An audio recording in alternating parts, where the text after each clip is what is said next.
আসসালামু আলাইকুম viewers, welcome back to my channel. আমি চলে আসলাম নতুন একটি রেসিপি নিয়ে। আজ আমি করে দেখাবো কলিজা ভুনা। যাই হোক ভিউয়ার্স, এই তো আমি কলিজা নিয়ে এসেছি। এখানে কলিজা, ফ্যাপসা, গুর্দা তিনটাই ছিল। এগুলো খুব ভালোভাবে ধুয়ে পরিষ্কার করে কেটে নিয়েছি আমি। এখন এটাকে খুব ভালোভাবে ধুয়ে এটা আমি রান্নাতে বসিয়ে দিব। খুব অল্প সময়ে আপনি কলিজা ভুনা করে নিতে পারবেন। তো ভিউয়ার্স, দেখতে থাকুন। আমার ভিডিওটা যদি ভালো লাগে ছোট্ট করে একটি লাইক দিয়ে আমার পাশে থাকবেন। আর নতুন কোনো ভিউজ হয়ে থাকলে অবশ্যই আমার চ্যানেলটা সাবস্ক্রাইব করবেন।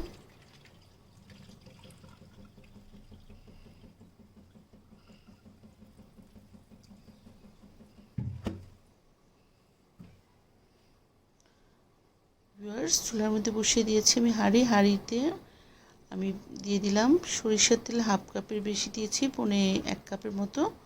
আর দিয়ে দিলাম পেঁয়াজ কুচি।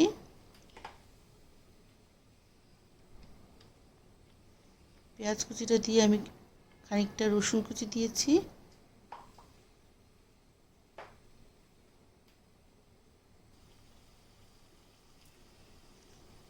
আর দিয়ে দিলাম গোলমরিচ, তেজপাতা, লবঙ্গ দিয়ে দিয়েছি। এলাচি আর দারচিনিটা আমার পরে দিব, কারণ ওইটা ঘরে নেই, ওইটা আমি নিয়ে এসে তারপর আমি দিব। যাই হোক ভিউয়ার্স, আমি পেঁয়াজটা হালকা ফ্রাই করে নিচ্ছি। হালকা ফ্রাই করে নিয়ে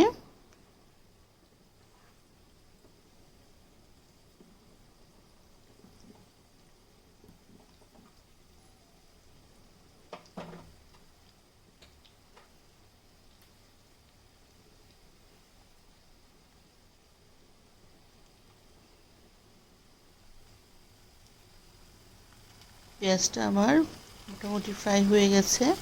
এখন আমি এর মধ্যে দিয়ে দিলাম রসুন বাটা এবং আদা বাটা। আদা রসুন বাটাটা দিয়ে এটাকে আমি আরও 2 মিনিটের মতো কষিয়ে নিয়েছি। কষিয়ে এখন দিয়ে দিচ্ছি আমি গুঁড়া মশলা। এখানে আমি দিয়ে দিলাম মরিচের গুঁড়া, হলুদের গুঁড়া, ধনিয়ার গুঁড়া দিব, আর জিরার গুঁড়া দিয়ে দিব। দিয়ে এটাকে আমি খুব ভালোভাবে কষিয়ে নিব।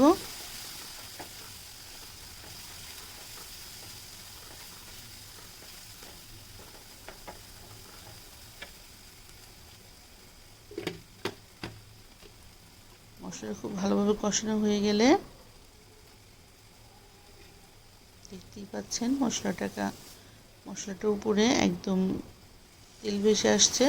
তারপর আমি দিয়ে দিলাম একটু পানিটা দিয়ে মশলাটাকে আমি আরও ভালোভাবে কষাবো।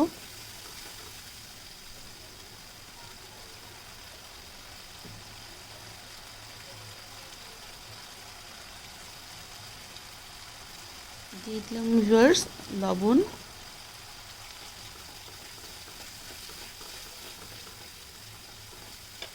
লবণটা দিয়ে আমি নেড়ে চেড়ে আরও 2 মিনিটের মধ্যে কষিয়েছি। কষানোর পর দেখতেই পাচ্ছেন তেলটা উপর ভেসে এসেছে। আমি এখন দিয়ে দিলাম কলিজাটা ভিউয়ার্স আমি গরম পানি দিয়ে ধুয়ে নিয়েছি। আপনারা চাইলে এটা সিদ্ধ করে নিতে পারেন, কিন্তু আমি গরম পানিতে ধুয়ে নিয়েছি, কারণ গরম পানিতে না ধুলে দেখা যাবে কলিজাটা কালো হয়ে যেত। এখন ভুনা করলে কলিজাটা কালো হবে না, সুন্দর একটা কালার আসবে। যাই হোক ভিউয়ার্স, আমি কলিজাগুলো সব দিয়ে দিলাম।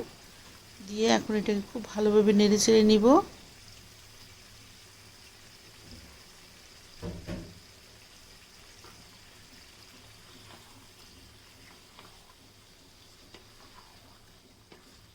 আমি কলিজার মধ্যে বেশি একটা পানি দিব না। এই কলিজার থেকে যতটুকু পানি বের হবে ওইটা দিয়ে আমি কলিজাটা রান্না হয়ে যাবে আমার, কারণ কলিজার মধ্যে অনেকখানি পানি বের হবে। যাই হোক, আমি এখন ঢেকে দিব। ঢেকে দিয়েছি প্রায় 10 থেকে 12 মিনিটের মতো ঢেকে রেখেছিলাম। বানানোর পর দেখতেই পাচ্ছেন কলিজাটার অবস্থা কেমন হয়েছে। যাই হোক, এখন আমি রান্না নেড়ে চেড়ে দিচ্ছি। নেড়ে চেড়ে এটাকে আরও 5 মিনিট ঢেকে জিরার গুঁড়া দিয়ে আমি সার্ভ করে ফেলবো। আর ভিউয়ার্স, আপনারা খুব ইজিভাবে কয়েক মিনিটের মধ্যে আপনার কলিজাটা রান্না করে খেতে পারবেন। তো আমার ভিডিওটা যদি আপনারা ফলো করেন, আপনাদের কলিজাটা ঠিক এরকম হবে। কালারটা দেখেন কত সুন্দর এসেছে।